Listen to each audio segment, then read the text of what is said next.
have a really fun workshop scheduled today. And actually the keynote by John and Amanda really kind of set the scene. So before he asked who has direct lived experience, I want to see the show of hands of people in the room. They either are living with a neurological condition or a psychological condition, have a close family member or a close friend with that condition. I want you guys to look around the room right now. You know what drives us, right? We know that we mentioned last night that's what brings us here. But one thing that we forget is that we might live with our own experience, but we might be developing a device for a different condition. I live with spinal cord injury. We might be developing a device for Parkinson's disease. I don't know what it's like to live with Parkinson's disease. Do you, Katie? I don't. No. But we're developing devices without having that direct input. And having that lived experience input can help us build meaningful and useful devices that really impact people's lives and make them usable. So many times we see medical devices being developed and they get introduced, but then not integrated into people's lives. And that's what our workshop is about.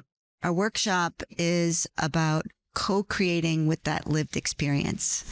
So we are really thrilled to be able to develop a new platform with the help of the funds from the Dana Foundation. They've supported us at the American Brain Coalition. And during our workshop, we're going to be talking about a lot of the best practices in community engagement and what that is. We're not content creators, we're conveners. And we're convening some of the best practices that we've been able to find through this project into a platform and to make it easily to access. So one thing that we've heard so much is that, yeah, there's a lot of resources out there. There's a lot about community engagement, a lot of talk about it, but how do we act on it? And how do we find those types of resources so we can integrate it into everything that we do? And that's one of the things that we've done with this platform. So you're going to hear about some of those, the community engagement best practices. We're going to have a fireside chat with the co-founder and CEO of Motif, Jacob Robinson. So we will have a fire. And bring your laptops and your tablets because we're going to spend the afternoon really digging into our new platform, having some interactive fun play with it, and get your feedback so we can improve it going forward. What we introduced at our workshop was a new platform developed by the American Brain Coalition, and it's designed to be able to allow ABC's industry and research institutions to be able to collaborate and co-create and strengthen their community engagement programs. Now, we did also develop a tool for patient advocacy organizations, but due to time, we couldn't introduce it here at this workshop. But what we did introduce is our new platform called CARE, which is about community advocacy, research, and education for industry and research institutions. So whether you're developing a new product or a new treatment, whether you're launching a new research program, this provides tools so you can strengthen your community engagement. And what it consists of is a repository of vetted resources for community engagement developed by experts in the field, an AI tool to help guide you through those resources, and also a peer-to-peer learning network. So these are people who were involved in our workshop. We have Evelyn, Ludwig, Dan, Indita, and Jane to talk about their experience. So, okay, you guys ready to go? This is a lightning round of what it's going to be like. So, Evelyn, kick us off. All right, I'm going to start with a rallying cry for people with disabilities. And those of you who are as old as I am will remember it. But nothing about us without us. So I truly appreciated what happened in that room and those resources, and knowing that people in industry and founders and entrepreneurs and researchers would have a way to connect with advocacy groups and to get information and resources, because we have tons of it.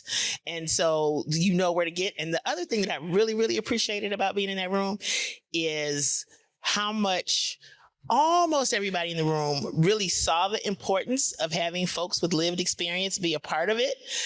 And for those couple, 2, 3, however many that were not as enthusiastic, everybody else in the room made them enthusiastic and helped them understand the importance of it. Okay, thank you. Ludwig. Yeah, so for me, we have been working with Jennifer in the past to involve patients suffering from tinnitus in the pipeline of our development as well. It was not an easy thing to do because these people are in distress. There is no cure for their illness, and they have a lot of impact. But on top of bringing valuable information on how we can develop better our product, it also brought meaning to the team. And when things got tough at Neurosoft, nobody left the boat because they all felt a purpose to help these people. So I'm super happy also to see the tools that you have developed that reduce the friction into being able to involve patients into the development. And I really encourage every one of you who are doing new product to help these people to go check it out and use these tools because it's really helpful. Dan. Yeah, another industry perspective from my side. I think it was a very valuable session because it was quite hands-on. We could see the value of people with lived experience in study designs, clinical study designs, in product development, in neurotech. And I think it's important, at least I could grasp the fact that, first of all, it's important to identify who we want to talk with, when to involve these persons,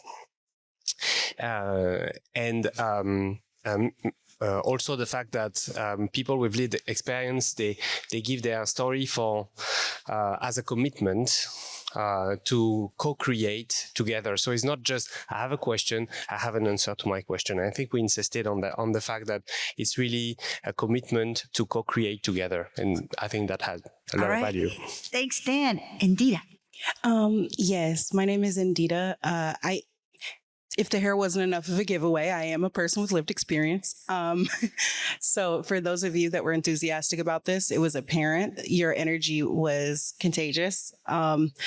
I think we still have a little work to go. I've learned so much, but remember that people with lived experience, like myself, I am an investor, I am a business owner, I am a scientist, all that stuff, you know? So you never know how many circles people have that they fit into. I think maybe sometimes there's a bit of a divide because you're nervous or you don't want to be offensive, you want to be sensitive, culturally competent. Please, just reach out. I feel like the more it's not like them or those people, but us, we all have our experiences, right? We're all recovering from something. We're all getting through it. So reach out, bridge the divide. Wonderful event. Learned a lot. Thank you. Thank you. And Jane. The session was great. We all got to test the tool. The whole idea is caring and sharing, create a really interconnected ecosystem with all levels of engagement. So I think that's one thing I'd like to pick up on across the panel. And we all put our hands up about having a loved one, right? But we all have professional experience to bring to the table also. And that became very clear when we sat next to developers, clinicians, lawyers, founders, and policymakers on the same table, debating what information do we really need in order to be able to do our job the best we can, and how can we better co-create with each other. And the whole idea of the platform is to provide the resources that allow us to do that, not just tap in to the incredibly valuable lived experience that will be at the bottom of the pyramid that we're trying to build, that will feed up to everything that we need to, quote unquote, go to market. But in order to be able to do that effectively, we need to all contribute to how the tool will continue to improve, how we can all do our job better and care for everybody on the stage and everybody that we go home to. So the takeaway is the tool is a great beginning, but it needs us to keep making it better. And you'll be really surprised how helpful it will be, whether you are trying to gain lived experience from somebody or build it into an FDA application when you're ready to do that. So please engage, use all the resources that it has. Don't feel bad that ChatGPT is driving it. It's fine. Get over it. It was incredibly useful. We've learned, right? So there you go. That's from people with lived experience. I know I got to wrap this up, but our next steps is this. We got a lot of feedback from everyone in our workshop. We learned a lot. I think one of my favorite feedback is Tinder for patient engagement. That was about my favorite. But we are going to take this feedback, refine the tool. We plan to launch it in early May. Our first peer-to-peer learning network will be on May 21st at 1 p.m. Eastern Time. And if you want to get involved, please go to this QR code or contact the American Brain Coalition, americanbraincoalition.org. Thank you guys so much for being involved, and thank you for the opportunity.